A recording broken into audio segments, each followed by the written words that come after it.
ẹgbẹ́ òṣèlú All Progressives Congress ti APC ti ìpínlẹ̀ Ọ̀ṣun wọ́n mà tún ti rí ẹja ńlá kan gbé tó sì jẹ́ pé wọ́n tún ti gba ìròyìn ìdùnnú pẹ̀lú bí ètò ìdìbò gómìnà ìpínlẹ̀ Ọ̀ṣun ọdún 2026 àwànú ẹ̀ yìí bó ṣe ń súnmọ́lé, pẹ̀lú bí ọ̀kan pàtàkì lára àwọn ògbónágbòǹgbò gómìnà tẹ́lẹ̀ ní ìpínlẹ̀ Ọ̀ṣun ọ̀gbẹ́ni Abdulrauf Adésọjí Arẹ́gbẹ́ṣọlá, bí ọ̀kan pàtàkì lára àwọn ọmọlẹ́yìn ẹ̀ tó jẹ́ ògbónágbòǹgbò fún Arẹ́gbẹ́ṣọlá bó ṣe ti kúrò lẹ́yìn Arẹ́gbẹ́ṣọlá báyìí tó sì ti padà sínú ẹgbẹ́ òṣèlú APC. Ẹ rántí wípé Arẹ́gbẹ́ṣọlá inú ẹgbẹ́ òṣèlú APC ló wà tẹ́lẹ̀, ṣùgbọ́n lásìkò ètò ìdìbò gómìnà ìpínlẹ̀ Ọ̀ṣun ọdún 2022 níṣẹ́ ló ṣiṣẹ́ tako ẹgbẹ́ òṣèlú APC tó sì jẹ́ pé ó dá ẹgbẹ́ àwọn ọmọlẹ́yìn tiẹ̀ sílẹ̀ nínú ẹgbẹ́ òṣèlú APC èyí tó pè ní Ọmọlúwàbí Caucus. Ìròyìn gbé jáde pé ẹgbẹ́ òṣèlú People's Democratic Party PDP àti gómìnà ìpínlẹ̀ Ọ̀ṣun gómìnà Nurudeen Jackson Adémọ́lá Adélékè ìní Arẹ́gbẹ́ṣọlá àti àwọn Ọmọlúwàbí Caucus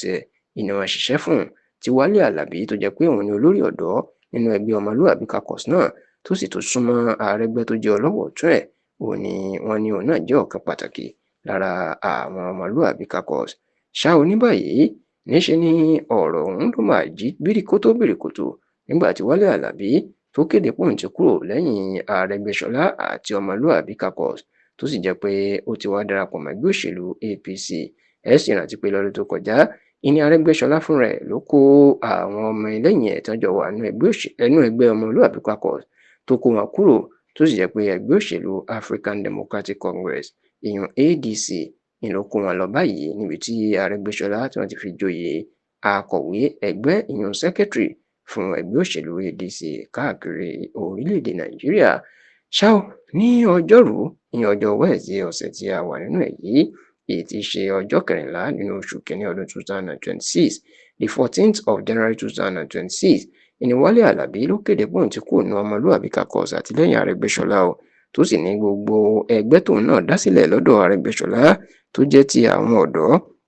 tí àwọn ní òbítíbitì ìròyìn ẹgbẹ́ Blue Movement, ó lóun ti kó kúrò lẹ́yìn Arẹ́gbẹ́ṣọlá, òun ti kó fún ẹgbẹ́ òṣèlú APC.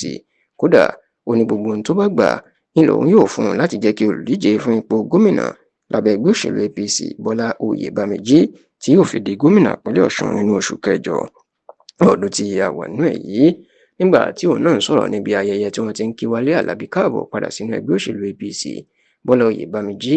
ó jẹ́ kó di mọ̀ pé ìròyìn ayọ̀ àti ìròyìn ìdùnnú ni ó ní ẹja ńlá ìní ìwọ̀ àwọn ó gbé nínú ẹgbẹ́ òṣèlú APC.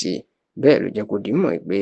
ògbónágbòǹgbò ọmọ ẹgbẹ́ òṣèlú APC ní Wálé Àlàbí tẹ́lẹ̀, ṣùgbọ́n tó lọ́dún 2022 ni wọ́n ya kúrò ní àwọn sì bẹ̀ wọ́n tí wọ́n gbà, ṣùgbọ́n tó ní Wálé Àlàbí fún rẹ̀ ni ló padà wá báyìí, tó sì ní ilé ìfihàn pé ẹgbẹ́ òṣèlú APC ìpínlẹ̀ Ọ̀ṣun ó ti fi ẹsẹ̀ múlẹ̀ dáadáa, òun yóò sì gbàjọba lọ́dún tá a wà yìí.